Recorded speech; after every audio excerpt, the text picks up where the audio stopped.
जी बिस्मिल्लाहिर्रहमानिर्रहीम। Dear students, आज हम बात करेंगे इंटरव्यू कैंडिडेट्स के ऊपर कि आपने जो अपने एम्प्लॉयज़ हैं, प्रॉस्पेक्ट एम्प्लॉयज़ जिनको आप सिलेक्शन की तरफ लेके जा रहे हैं, टेस्ट के बाद आप उनका इंटरव्यू कंडक्ट करवाते हैं।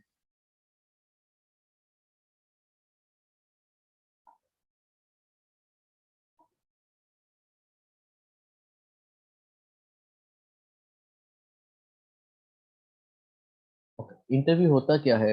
इंटरव्यू बेसिकली प्रोसीजर है जो कि डिज़ाइन किया गया है कि आप जिस पर्सन से ओरल इंक्वायरीज कर रहे हैं उसके रिस्पॉन्सेस को जज किया जा सके कि वो पर्सन जो आपको जवाबात दे रहा है वो जवाबात ठीक हैं या नहीं।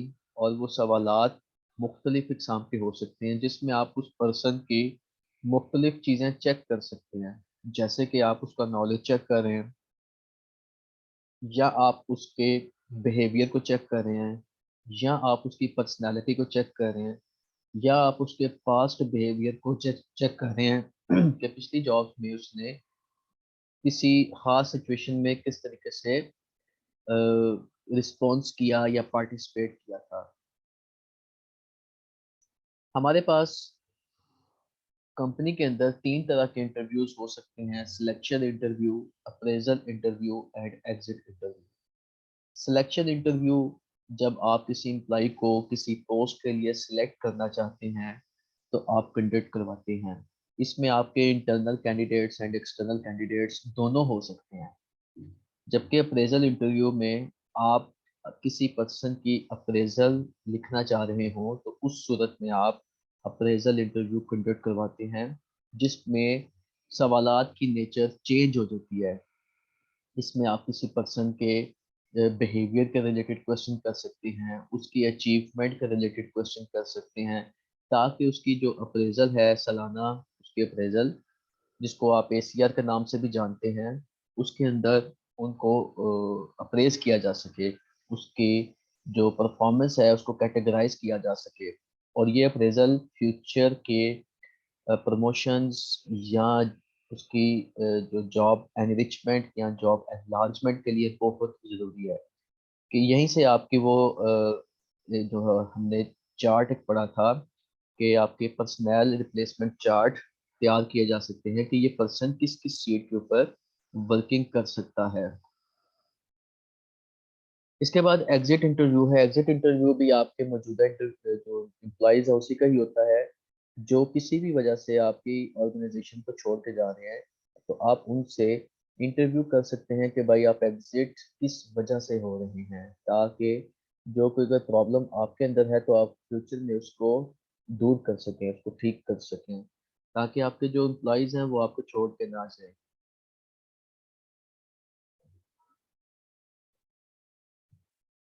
इसके बाद इंटरव्यूज के फॉर्मेट्स हैं, जिसमें structured interview and unstructured interview आ जाता है। स्टूडेंट, स्ट्रक्चर्ड और अनस्ट्रक्चर्ड को सुन के आपके जहन में क्या आता है? ये किस तरह का इंटरव्यू हो सकता है, स्ट्रक्चर्ड एंड अनस्ट्रक्चर्ड?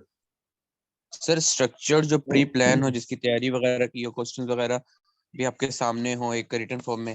अनस्ट्रक्चर्ड जैसा आप कहीं भी किसी को भी बिना इंटरव्यू लेने चले गए, कुछ भी प्लान नहीं हुआ बा और आपने उसको बस जो उस टाइम जहन में आ रहा है सवाल कर रहे हैं।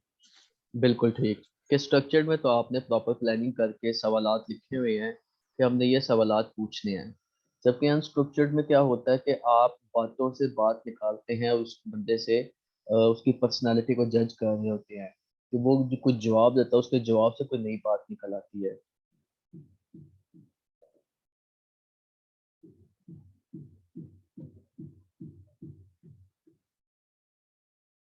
ओके, सिलेक्शन इंटरव्यू हमने बात की कि selection procedure design to predict future job performance on the basis of applicants oral responses to oral inquiries.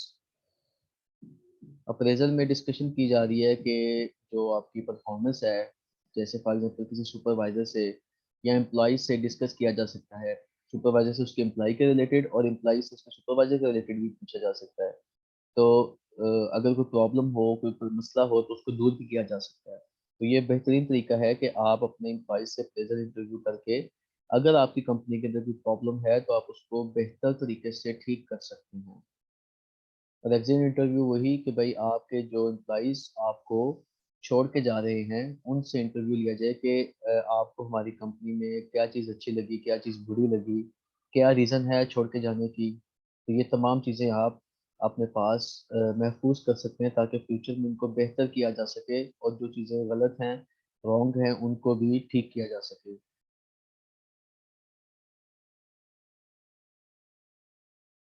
Unstructured और नॉन डायरेक्टिव इंटरव्यू, जैसे भी बताया है कि इसमें पहले से ही वो जो क्वेश्चन हैं तैयार नहीं होते। An unstructured conversational style interview in which the interviewer pursues points of interest as they come up in response to questions। मतलब कि जो जवाबात आ रहे हैं उसमें से ही नए से नए क्वेश्चन निकलते जा रहे हैं। और ये एक तरह का कन्वर्सेशन स्टाइल होता है इंटरव्यू का, कि जैसे आप बातचीत कर रहे हैं, जनरल बात कर रहे हैं। स्ट्रक्चर्ड इंटरव्यू में वही बात कि आपके पास सीक्वेंस में इंटरव्यूज सॉरी क्वेश्चंस होते हैं इंटरव्यू के। देन हमारे पास आ जाते हैं सिचुएशनल इंटरव्यू।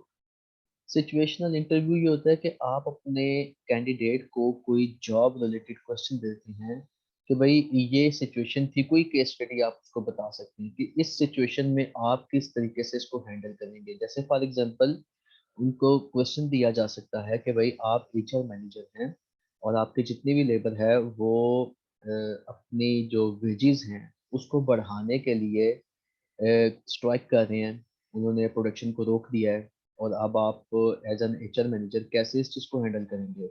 एक सिचुएशन दे दी उनको और उसको फिर बताया कि आपका बिहेवियर क्या होगा, अब हम एक्सप्लेन करें। तो ये सिचुएशनल इंटरव्यू होता है कि आप जॉब के अंदर किस तरीके से बिहेव करेंगे। बिहेवियरल इंटरव्यू, ये भी जॉब रिलेटेड क्वेश्चन होते हैं लेकिन इसमें क्वेश्चन होते हैं कि आपने जो पिछली जॉब में बिहेव कैसे किया था। सिचुएशनल में है कि आप बिहेव कैसे करेंगे, जबकि बिहेवियरल में है कि आपने किस तरीके से बिहेव किया था। जी दनियाल अली, आपने हैंड रेज किया है, कोई क्वेश्चन है आपका तो आप कर सकते हैं। सर ये जो आपने अभी एग्जांपल दी थी, सर ये थोड़ी एक्सप्लेन कर दें कि किस तरह से टैकल किया जाता है प्रॉब्लम्स को या फिर क्वेश्चंस को। जो आपने एग्जांपल दी थी कि अगर आप एचआर मैनेजर हैं और डिमांड की जाती है लेबर की तरफ से कि हमारी वेजेस को बढ़ाया जाए। हम्म, तो ये आप बताएं ना कि अगर आप एचआर मैनेजर की जॉब के लिए गए हैं और ये सिचुएशन है तो आप कैसे बिहेव करेंगे, कैसे इसको टैकल करेंगे। ये तो अब आपके ऊपर डिपेंड करता है ना। तो आप इसका क्या आंसर देंगे, आप किस तरीके से इसको हैंडल करेंगे। सर लेकिन अभी तो हमारा स्किल डेवलपमेंट वाला वो चल रहा है ना, आप पढ़ा रहे हैं तो मैं आपसे इसलिए पूछ रहा हूँ। नहीं नहीं, मैं उसका जवाब देता हूँ आपको, लेकिन आपके जहन में क्या आता है, आप किस तरीके से उसको टैकल करेंगे। सर उनकी प्रोडक्टिविटी जो है हो सकता है वो कम हो, उस पे काम किया जा सकता है, या हम्म। प्रोडक्शन और जो है वो बढ़ाए जा सकते हैं, या फिर जो स्टैंडर्ड रेट है उसको थोड़ा सा अप किया जा सकता है। बिल्कुल, आप देखिए पहले करेंगे, आप उनके जो लीडर है उससे बात करेंगे कि भाई आपकी डिमांड्स क्या हैं, आप किस बेस पे अपने वेजेस को बढ़ाने का कह रहे हैं। आप पहले उनकी बात सुनेंगे कि उनकी जो बेस है, जो वो बात कर रहे हैं उसकी बेस क्या है। फिर आप कंपैरिजन करेंगे कि आया कि वो वाकई इस तरह की बात है, मार्केट कम्पिटिटिव वेजेस आप दे रहे हैं या नहीं दे रहे। ऐसा तो नहीं कि आप मार्केट से कम वेजेस दे रहे हैं। अगर आप मार्केट से कम वेजेस दे रहे होंगे तो आपकी स्किल लेबर आपको छोड़ के दूसरी कंपनीज में जा सकती है, वो आपका लॉस है। तो आप ये लॉस बर्दाश्त कर नहीं सकते क्योंकि वो लेबर आपका एक एसेट बन गया हुआ है। तो आप पहले उनसे बात करेंगे कि वो किस बेस पे ये कह रहे हैं और फिर आप देखेंगे क्या वाकई वो बात ठीक है। अगर ये तमाम सिचुएशंस हैं तो फिर आप देखेंगे कि भाई आप बजट वालों से बात करेंगे कि अगर हम इनकी वेजेस में इतना इंक्रीज करते हैं तो क्या हमें नुकसान तो नहीं, क्या हम इसको अफोर्ड कर सकते हैं। ये तमाम चीज़ें देखने के बाद फिर आप फैसला करेंगे कि आपको क्या करना चाहिए। लेकिन फिलहाल आप उनसे बात करेंगे कि भाई हम आपकी डिमांड्स के ऊपर बात करते हैं, आप हमें बताएं आपके क्या मुतालबात हैं, हम उसके ऊपर डिस्कशन करके आपको जवाब देते हैं। बिल्कुल उसी तरह जिस तरह से ये सरकारी जो मुलाजमीन हैं, इन लोगों ने एहतजाज किया था डी चौक में कि भाई हमारी सैलरीज को बढ़ाया जाए। तो क्या हुआ कि वहाँ सरकार की तरफ से कुछ नुमाइंदे आए, उन्होंने उनके लीडर से बात की और उनसे कहा कि आप अपनी डिमांड्स बताएं कि आप क्या चाहते हैं। वो तमाम सुनने के बाद उन्होंने बोला कि आप हमें टाइम दें, हम आपको फाइनेंस डिवीजन से पूछ के बताते हैं कि आपके लिए हम क्या कर सकते हैं। तो उसमें क्या था कि भाई आप फिलहाल अपने अपने ऑफिस में जाके काम करें, हम आपकी इस डिमांड के ऊपर वर्किंग करते हैं, इंशाल्लाह हम आपको बेहतर जो है रिजल्ट्स हैं वो देंगे। ठीक है, तो ये तरीकाकार था कि भाई आप उनसे बात करें और उनको आप उनकी हौसला अफजाई करें कि भाई हम आपकी बात को सुनने के बाद कोई ना कोई वर्किंग करेंगे। अगर उनकी डिमांड्स आपको लगती हैं कि वो बिल्कुल ही बेतुकी हैं, उनको नहीं माना जा सकता और बिल्कुल ही वो आपको लॉस पहुंचा रही है, तो फिर तो आप बात करेंगे भाई ये डिमांड तो पूरी नहीं हो सकती, क्योंकि मार्केट में जो चीज़ है उसके मुताबिक हम आपको बेहतर दे रहे हैं, तो अब आप किस बेस पे हमसे ज़्यादा डिमांड कर सकते हैं। आप उनके सामने डाटा रख सकते हैं ना बाकी कंपनीज का भी, कि भाई ये बाकी कंपनीज के हवाले से हम आपको बेहतरीन दे रही हैं, उसके एट पार दे रहे हैं, तो लिहाजा हम इसको मजीद नहीं कर सकते। ठीक हो गया। Yes sir. अच्छा, अब सिचुएशनल इंटरव्यू और बिहेवियरल इंटरव्यू की समझ आ गई। सिचुएशनल में आप उनसे पूछते हैं कि आप किस तरीके से बिहेव करेंगे। बिहेवियरल में पूछा जाता है कि अगर आपने पहले की जॉब की हुई है तो कुछ कोई ऐसी सिचुएशन जिसने आपने कुछ किसी स्पेसिफिक बिहेवियर का इजहार किया हो तो आप बताएं। इंटरव्यू में पूछ सकते हैं ना, वो जैसे आपको बता सकता है कि जैसे फॉर एग्जाम्पल यही एग्जांपल है कि भाई मैं लास्ट जो कंपनी थी मेरी, उसमें से किसी स्ट्राइक हो गई थी और लोगों ने वेजेस के अंदर इंक्रीज का डिमांड किया था, तो मैंने किस तरीके से उसको हैंडल किया, तो ये आप उसको उसके अंदर एक्सप्लेन कर सकते हैं। इसके बाद जॉब रिलेटेड इंटरव्यूज हैं कि आपके पास series of job related interviews होते हैं कि आपके रेलेवेंट जो जॉब है, जैसे अकाउंट्स की जॉब हो सकती है, फाइनेंस की हो सकती है, तो उसमें आपने जो बिहेवियर थे वो आपके क्या रह चुके थे। ठीक है, बिहेवियरल इंटरव्यू में डिफरेंट क्वेश्चन हो सकते हैं, जॉब रिलेटेड इंटरव्यू में बिहेवियरल क्वेश्चंस हैं, लेकिन वो सिर्फ स्पेसिफिक टू जॉब रिलेटेड है। ठीक हो गया।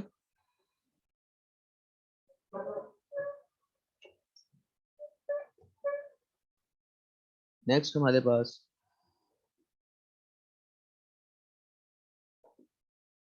स्ट्रक्चर्ड इंटरव्यू की गाइडलाइंस है, इसको आप थोड़ा पढ़ लीजिएगा। इसके बाद जो इंटरव्यू में टाइप्स ऑफ क्वेश्चंस हैं उसमें स्ट्रेस इंटरव्यू आ जाता है सबसे पहले, और इसकी जो बेस्ट एग्जांपल है वो आपके आर्म फोर्सेस में जो इंटरव्यूज होते हैं वो इसकी बेस्ट एग्जांपल है। An interview in which the interviewer seeks to make the applicants uncomfortable with occasionally rude questions that supposedly to spot sensitive applicants and those with low or high stress tolerance।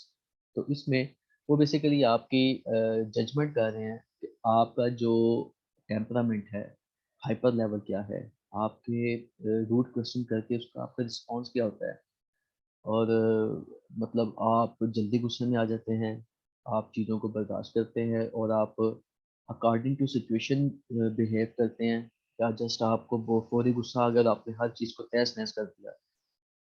तो ये basically stressful questions करके आपके behaviour को, आपके responses को जज किया जाता है। देन हमारे पास पजल क्वेश्चंस हैं। पजल क्वेश्चन में आपको कुछ टेक्निकल क्वेश्चन किए जाते हैं जिसमें देखा जाता है कि आप उनका जवाब किस तरीके से दे रहे हैं। आउट ऑफ द बॉक्स आपने अक्सर सुना होगा कि भाई जो बिल्कुल एक लगी बधी चीज़ें हैं, आप उससे बाहर निकल के भी सोचते हैं या आप उसी कुएं के मेंढक बन गए हैं। तो बाज़ औक़ात ऐसा होता है कि जो आपके रिस्पॉन्सेज़ हैं वो कुएं के मेंढक वाले ही होते हैं कि सर इस तरह से ही होगा तो इस तरह हमने पढ़ा हुआ है, हम इस तरीके से करेंगे। आपका अपना रिस्पॉन्स भी होना चाहिए। उसमें कुछ क्वेश्चन ऐसे भी किए जा सकते हैं जिसमें देखा जाता है कि आपके रिस्पॉन्सेज किस तरीके से हैं, स्पेसिफिक कोई पजल क्वेश्चन के रिलेटेड, टेक्निकल, फाइनेंशियल, अकाउंटिंग के रिलेटेड, और जैसे ये बिहेवियरल क्वेश्चन हो सकते हैं। इसमें वो देखा जाता है कि आपके रिस्पॉन्सेज में यूनिकनेस है या नहीं है।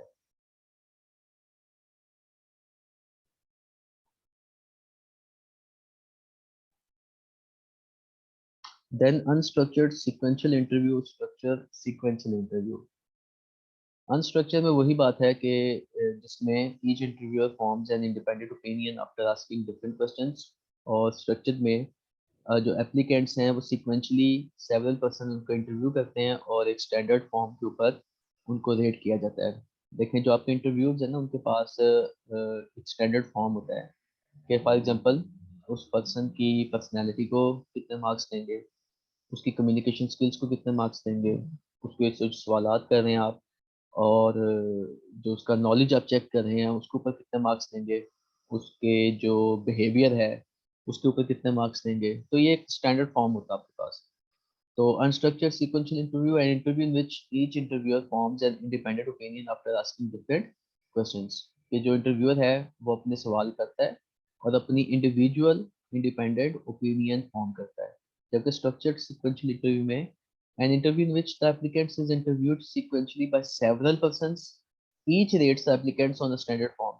इसमें ये हो सकता है कि आपने कुछ 3 या 4 बंदों का पैनल बिठा रखा है और हर पर्सन उस बंदे का इंडिविजुअली जो है इंटरव्यू करता है और उसको रेट करता है डिफरेंट एस्पेक्ट्स के ऊपर। पैनल इंटरव्यू भी है कि जिसमें जो ग्रुप ऑफ इंटरव्यूअर्स है वो लोगों का इंटरव्यू कर रहे होते हैं। जैसे अक्सर होता है 3 5 7 लोगों का ग्रुप पैनल बैठा होता है और जो एप्लीकेंट है वो उन सब के सवालात के जवाबात दे रहा होता है। उसमें ज़रूरी नहीं है कि सब लोग क्वेश्चन करेंगे।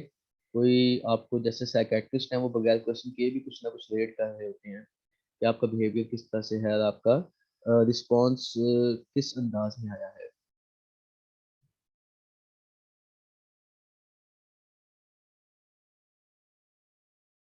पैनल इंटरव्यू की बात हो चुकी थी, इसके बाद मास इंटरव्यू है।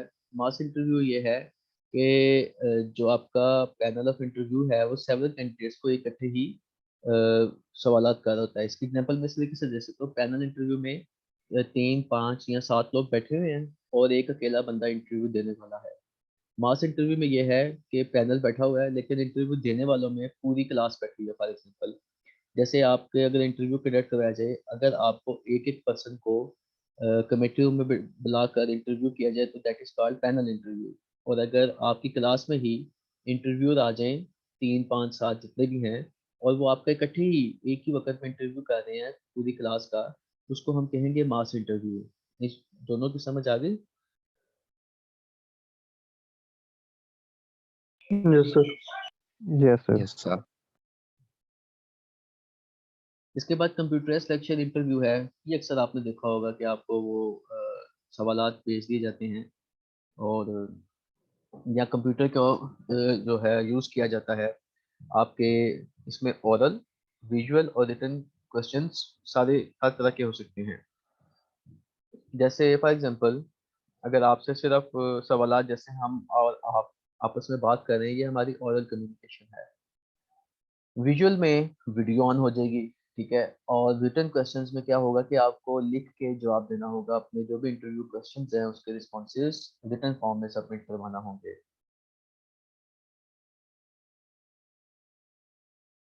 अब इसकी खसूसियात क्या हैं? Reduce amount of time managers devote to interviewing an unacceptable candidates. कि इसमें जो ऐसे कैंडिडेट्स हैं जो एक्सेप्टेबल नहीं हैं, जो बिल्कुल ही रिजेक्टेड हैं, आप उनको मैनेज कर सकते हैं कि कौन से ऐसे लोग हैं जिनको हमने इंटरव्यू के लिए नहीं बुलाना। जो आपका फिजिकल इंटरव्यू होगा अगर, तो आपने पहले से ही उसको क्या किया, कांट छांट कर ली कि किन लोगों के हमने इंटरव्यू नहीं करने, depend upon their responses. Applicants are more honest with computers. Mostly ऐसा होता है, कई दफ़ा होता नहीं कि जो एप्लीकेंट्स हैं वो कंप्यूटर के साथ ऑनेस्ट हों। लेकिन होता यही है मोस्टली कि जो लोग हैं कंप्यूटर को जो जवाब दे रहे हैं वो कम ही ऐसा होता है कि झूठ बोलें, क्योंकि वो कहते हैं कि ये कंप्यूटर है, इसमें कौन सा को हमें जज करना है। तो जो सच है हम वही लिखें इसके ऊपर। Then avoid problems of interpersonal interviews. Interpersonal interview के अंदर कुछ प्रॉब्लम्स आ सकती हैं, जैसे फॉर एग्जांपल टाइम मैनेजमेंट है, डिस्टेंस मैनेजमेंट है, ट्रैवल आपको करना पड़े उससे आप बच सकते हैं। ऐसा कई दफ़ा ऐसे भी होता है कि जैसे ऑनलाइन फ्रीलांसिंग है, फ्रीलांसिंग में अब आप अमेरिका में बैठे हुए पर्सन ने आपको हायर करना है, तो अब अमेरिका जाके इंटरव्यू नहीं देंगे ना, वो बंदा अमेरिका से इधर आके इंटरव्यू लेगा। तो उसके लिए बेहतर ये है कि आप कंप्यूटराइज्ड इंटरव्यू को कंडक्ट करवा लिया जाए। उससे ये होगा कि आपके जो टाइम मैनेजमेंट हो जाएगी और जो डिस्टेंस ट्रैवल था उससे आप बच गए। Then mechanical nature of computer aided interview can leave an applicant dissatisfied. अब देखें भाई, आपके सामने कंप्यूटर है और इसकी एग्जांपल इस तरह भी हो सकती है कि जो हमारी इस वक्त ये क्लास हो रही है, अगर हम फेस टू फेस पढ़ रहे हों तो उसका जो है इम्पैक्ट कुछ और होता है, और जो ये हम कंप्यूटर के ऊपर पढ़ रहे हैं, क्लास ऑनलाइन ले रहे हैं, इसका इम्पैक्ट कुछ और है। तो ये कई दफ़ा जो इंटरव्यू देने वाले लोग हैं, इंटरव्यूई, उनको डिससेटिस्फाइड भी छोड़ सकता है कि भाई हमें कोई रिस्पांस नहीं दिया इस बंदे ने, कंप्यूटर पे हमने जवाब तो दे दिया, कंप्यूटर रिस्पांस नहीं कर रहा। कंप्यूटर कोई रिस्पांस नहीं कर सकता, कंप्यूटर एक आर्टिफिशियल इंटेलिजेंस वाला डिवाइस है, वो आपको इमोशंस को देखते हुए आपको कोई रिस्पांस नहीं करेगा, वो जस्ट आपसे क्वेश्चन पूछेगा और आप उसको सिर्फ आंसर देंगे।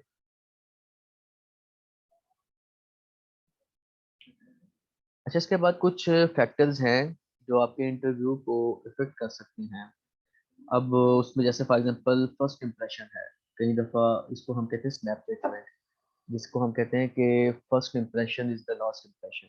अगर आपने शुरू में ही एक अच्छा इंप्रेशन दे दिया तो इंटरव्यूअर के जहन में आपकी कंक्लूजन बेहतर हो जाएगी कि यार ये बेस्ट बंदा है, और अगर पहला इंप्रेशन ही गलत हो गया तो कंक्लूजन क्या है कि यार ये बंदा ठीक नहीं है। अब ये बेसिकली इंटरव्यू लेने वालों का जो है एक ड्रॉबैक है जो बताया जा रहा है कि आपने कभी भी स्नैप जजमेंट नहीं करनी, फर्स्ट इंप्रेशन के ऊपर कभी फैसला नहीं करना। आपने बिल्कुल ऐसे नहीं कर देना कि आपने बोल दिया कि यार ये बंदा तो बिल्कुल बहुत ज़बरदस्त है या ये बिल्कुल ही अच्छा नहीं है। आपने उसका पूरा इंटरव्यू लेकर उसकी प्रॉपर जो मार्किंग है वो करने के बाद फैसला लेना है, स्नैप जजमेंट के ऊपर फैसला नहीं करना। बात तो बात होता है, हम कुछ लोगों की पर्सनैलिटी को देखकर बहुत मुतासर हो जाती है कि यार क्या बात है भैया, बहुत ग्रेट बंदा है, तो हमने इस तरीके से स्नैप जजमेंट नहीं करनी।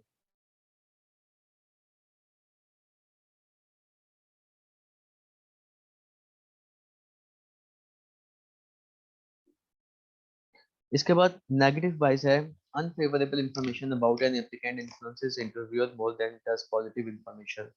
कि आपको किसी पर्सन के बारे में कोई ऐसी बात पता चली है जो कि अनफेवरेबल है, तो आप फौरी तौर पे उसके बारे में नेगेटिव पॉइंट ऑफ व्यू बना लेंगे। और ये तो वैसे भी है कि इंसानी दिमाग जो है वो पॉजिटिव और नेगेटिव में से नेगेटिव चीज़ों को ज़्यादा अट्रैक्ट करता है।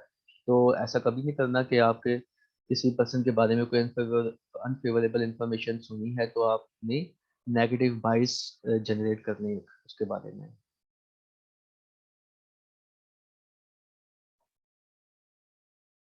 मिसअंडरस्टैंडिंग की जॉब, इसके बाद ऐसा भी हो सकता है कि जो इंटरव्यू लेने वाले हैं उनको जॉब का पता ही नहीं है कि जॉब है क्या। जब उन लोगों को जॉब का नहीं पता तो वो इंटरव्यू क्या लेंगे, इसमें फिर वो गलत क्वेश्चन कर सकते हैं जो कि जॉब के रिलेटेड है ही नहीं, या जॉब के ऊपर जो बिहेवियर रिक्वायर्ड है उसके रिलेटेड नहीं, तो फिर इंटरव्यू लेने का फायदा ही नहीं होगा। इसके बाद candidate order error, candidate order error भी जो इंटरव्यू लेने वाले हैं उनके बिहेवियर को शेप करता है। देखें, अगर शुरू में ही बुरे कैंडिडेट आना शुरू हो जाए और अचानक कोई एक एवरेज कैंडिडेट आ जाए तो आपको लगेगा कि ये बहुत बेहतर है, हालांकि वो एवरेज है। या ऐसा भी हो सकता है कि शुरू में कुछ अच्छे कैंडिडेट्स आ गए, बाद में कोई एवरेज बंदा आ गया, तो आप क्या जजमेंट देंगे कि यार ये तो बहुत ही बुरा, उनसे ये बिल्कुल ही एवरेज है, ये उनसे बहुत नीचे है।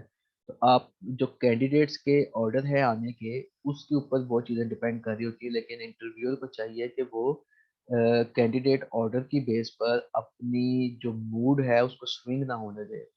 जो कैंडिडेट जिस तरह का परफॉर्म कर रहा है उसको उसके मुताबिक रेट करें। उसको ये ना करें कि भाई पहले वाला बहुत ज़बरदस्त है, उसके मुकाबले में ये तो बिल्कुल ही गया गुजरा है। नहीं, जो वो इंडिविजुअल अपने मार्क्स सिक्योर कर रहा है उसको वो दें।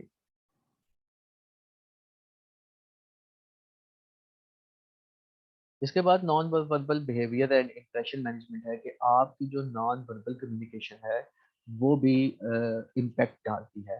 जैसे आपने कम्युनिकेशन में पढ़ा होगा, verbal communication and non verbal. Non verbal में आपकी ड्रेसिंग आ जाती है, आपके स्टाइल आ जाता है, बात करने का तरीका क्या है, आपका रिस्पॉन्स कैसे दे रहे हैं आप अपने जेस्चर को कैसे मैनेज कर रहे हैं, आप अपने फेशियल एक्सप्रेशन को कैसे मैनेज कर रहे हैं, ये तमाम चीज़ें आपकी नॉन वर्बल कम्युनिकेशन में आ जाती हैं। So interviewers influences of the interviewee personality from the way he or she acts in the interview have a large impact on the interviewer's rating of the interviewee. And clever interviews attempt to manage the impression by present to persuade interviewers to view them more favorably. तो कुछ लोग होते हैं जो इतने clever होते हैं कि वो इंटरव्यूअर को अपने नॉन वर्बल कम्युनिकेशन से मुतासर करने की सलाहियत रखते हैं। इसके बाद कुछ पर्सनल कैरेक्टरिस्टिक्स हो सकती हैं जो कि इंटरव्यूअर के बिहेवियर को मुतासर कर सकती हैं। जैसे for example physically unattractive people कुछ होते हैं, भाई अगर वो हैं लेकिन हमने क्या देखना है कि उनके अंदर जो नॉलेज है, जो वो काम हमें चाहिए कंपनी में, वो कर सकते हैं या नहीं कर सकते। पर्सनैलिटी ग्रूमिंग तो की जा सकती है, फिजिकली अट्रैक्टिवनेस को किया जा सकता है, लेकिन आपने फिलहाल देखना है कि उसके जो नॉलेज मैनेजमेंट है, उसके जो सलाहियतें हैं, उसकी जो स्किल्स हैं, वो हमें रिक्वायर्ड है, वो हमारा काम कर सकता है या नहीं कर सकता। बात जेंडर बायस आ जाती है कि मेल और फीमेल के ऊपर डिसीजन आ जाता है कि ये फीमेल है ये मेल है, तो जेंडर बायसनेस की नहीं आपने देखना, आपने देखना है मेरिट के ऊपर कि कौन बंदा हमारे लिए बेहतर है। रेशियल बैकग्राउंड डिफरेंट हो सकते हैं, जैसे इलाके के अगर इस्लामाबाद की बात की जाए तो एक इंटरव्यू लेने वाला लेट्स सपोज किसी खास सूबे से है, तो वो उसी सूबे के बंदे को प्रेफर करेगा, किसी दूसरे सूबे का बंदा है तो हो सकता है वो प्रेफर ना करे। तो इस तरह की हो सकती है, ये बाइसनेस है, ये लाजमी नहीं कि हो लेकिन हो सकती हैं। तो ये बेसिकली बताने का मकसद है कि इनसे बचा जाए कि एक इंटरव्यू लेने वाला है, अगर उसके इलाके का बंदा आ गया तो पूरी तौर पर इस तरह ना हो जाए कि यार मैं मेरे लिए तो लॉटरी निकल आई है तो मेरे इलाके का बंदा आ गया। आपने जो भी फैसला करना है मेरिट के ऊपर करना है। अगर किसी और इलाके का बंदा, किसी और कास्ट का, किसी और रेस का बंदा भी आगे आ रहा है तो आप उसके लिए उसको चूज करें।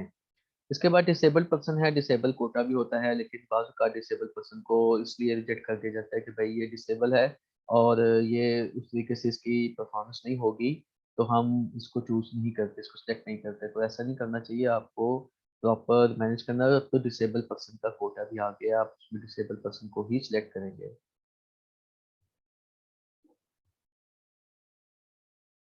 इसके बाद इंटरव्यूअर के जो बिहेवियर हैं, वो इंटरव्यू के जो आउटकम्स हैं उसको किस तरीके से फिट करते हैं। इनएडवर्टेंटली टेलीग्राफिक एक्सपेक्टेड आंसर के बाद का जो इंटरव्यू लेने वाले हैं, वो तोते की तरह रटे हुए आंसर ही चाहते हैं। जिस तरह से फॉर एग्जांपल वो आपने 3 इडियट मूवी का सीन देखा होगा जिसमें उस्ताद उसको सवाल करता है कि व्हाट इज मशीन, तो वो उसके जवाब में वो टेलीग्राफिक आंसर ही एक्सपेक्ट कर रहा होता है कि हमें वो तोते की तरह रटा हुआ आंसर ही मिलना चाहिए। तो वो आउट ऑफ द बॉक्स तो जानना नहीं चाहता ना। तो क्या बाज़ औक़ात ऐसे होता है कि जो इंटरव्यू लेने वाला है वो भी टेलीग्राफिक आंसर ही एक्सपेक्ट कर रहा होता है, जिस तरह बच्चे ने कोई डेफिनेशन तोते की तरह रट ली हो। Talking so much that applicants have no time to answer questions, इसमें ये भी हो सकता है कि जो इंटरव्यू लेने वाला वो इतना बोल रहा है कि इंटरव्यू ही का टाइम ही खा गया है, इंटरव्यू को बोलने का मौका ही नहीं दिया। भाई जब आप उसको मौका ही नहीं देंगे तो आप उसको जज कैसे करेंगे, उसको मार्क कैसे करेंगे। तो इसमें ये प्रॉब्लम आ सकती है, इससे बचा जाए। Then letting the applicants dominate the interview, कि जो आपका एप्लीकेंट है उसको आपने इतना फ्री हैंड नहीं दे देना कि वो इंटरव्यू को ही डोमिनेट कर जाए, कि सिर्फ एप्लीकेंट ही एप्लीकेंट नजर आ रहा है, इंटरव्यूअर जो है उसका तो पता ही चल रहा है कि भाई वो किधर है, उसकी बात किधर है, उसने क्या पूछना है, क्या उसने रेट करना है, वो तो बिल्कुल ही बीच में से कट ऑफ हो गया है। Acting more positively towards a favoured applicant, बाजू का ऐसे होता है कि आपका कोई फेवर्ड पर्सन आ गया है तो आप ज़्यादा पॉजिटिव हो जाते हैं उसकी तरफ, उसके लिए ज़्यादा नरम रवैया अख्तियार करते हैं, और बाकी जो लोग हैं उनके लिए सख्त रवैया अख्तियार किया जाता है, ताकि एक इम्प्रेशन जाए बाकी इंटरव्यूअर्स के ऊपर कि ये बंदा बेस्ट है, बाकी बंदे ठीक नहीं। तो ऐसा नहीं करना चाहिए। और जो बाकी इंटरव्यूअर उनको भी ध्यान रखना चाहिए कि पर्सन कहीं ऐसा बाइसनेस नहीं शो कर रहा कि किसी एक बंदे को ही नरम रवैया रखा हुआ है, बाकियों के लिए सख्त रवैया है। इसके बाद स्ट्रक्चर सिचुएशन इंटरव्यू है हमारे पास, ये हम इंशाल्लाह नेक्स्ट क्लास में इसको डिस्कस करेंगे। अभी तक जो भी हमने पढ़ा है उसके रिलेटेड कोई क्वेश्चन हो तो आप पूछ सकते हैं।